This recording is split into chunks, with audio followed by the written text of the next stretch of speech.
Siapa sebenarnya Mirsa? Penculikan terhadap Mirsa pun terjadi. Kini pun di mana Pramana telah mengetahui bahwa ternyata Mirsa adalah putri kandungnya. Saat ini ternyata Pramana telah menyuruh anak buahnya untuk menculik Mirsa karena ingin membalaskan dendamnya kepada Mirsa, karena Mirsa dianggap telah menghancurkan rumah tangga Karina dengan Radit. Namun ternyata di sini Pramana begitu syok di saat Mirsa diculik oleh anak buah dari Pramana. Ternyata Ibu Desyana melihat putri kandungnya Mirsa saat ini tentunya dalam bahaya karena penculikan pun terjadi saat ini.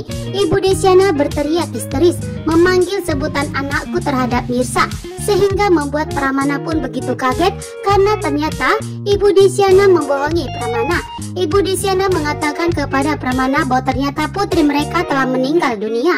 Namun ternyata saat ini Ibu Desyana berada di Jakarta, bahkan bersama dengan putri kandungnya Mirsa. Bahkan di sini juga Ibu Desyana menyebut bahwa Mirsa itu adalah putrinya. Bahkan di sini juga Ibu Desyana mengadu kepada Pramana bahwa Mirsa telah diculik. Sontak di sini Pramana pun begitu terkejut menanyakan kepada Ibu Desyana siapa sebenarnya Mirsa itu dan apa yang terjadi terhadap Ibu Desyana saat ini karena berteriak memanggil nama Mirsa. Pramana pun berlari sekencang mungkin. Pramana melihat bahwa ternyata Ibu Desyana berteriak karena Pramana sangat khawatir terjadi sesuatu kepada Ibu Desyana. Namun ternyata Ibu Desyana berteriak karena saat ini Mirsa dalam bahaya. Mirsa pun diculik karena Pramana sudah memberikan ancaman kepada Mirsa agar Mirsa segera minggat dari kota Jakarta karena Pramana tidak mau jika Mirsa akan menghancurkan rumah tangga Karina dengan Radit. Sementara itu, Mirsa melihat ada mobilnya Reja.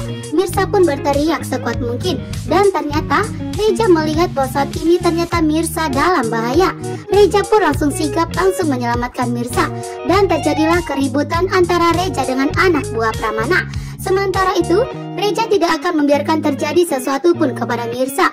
Reja pun bakalan mengetahui bahwa ternyata anak buah tersebut yang menculik Mirsa adalah anak buah Pramana. Tentunya akan membuat Reja marah besar kepada Pramana. Begitu juga dengan Ibu Desyana. Saat ini Ibu Desyana sudah menanyakan kepada Mirsa siapa sebenarnya istri kedua dari Radit yang telah melakukan pengkhianatan pernikahan terhadap Mirsa. Dan di sini pun Mirsa akan memberitahukan bahwa ternyata itu adalah Karina. Sontak membuat Ibu Desyana pun akan begitu kaget bahwa ternyata Karina putri kandung dari Pramana yang telah menghancurkan pernikahan Radit dengan Mirsa. Dan tentunya di sini Ibu Desyana tidak akan mau rujuk kembali dengan Pramana atas semua kejahatan yang telah dibuat Pramana. Sementara itu, di saat Pramana ingin memberikan ancaman kepada Mirsa, bahkan ingin melenyapkan Mirsa, disitulah Pramana akhirnya mengetahui bahwa ternyata Mirsa adalah putri kandungnya, yang dimana Ibu Desyana keceplosan. Ibu Desyana saking paniknya dan histeris memanggil nama Mirsa, membuat Pramana pun mengetahui bahwa ternyata Mirsa adalah putri kandungnya.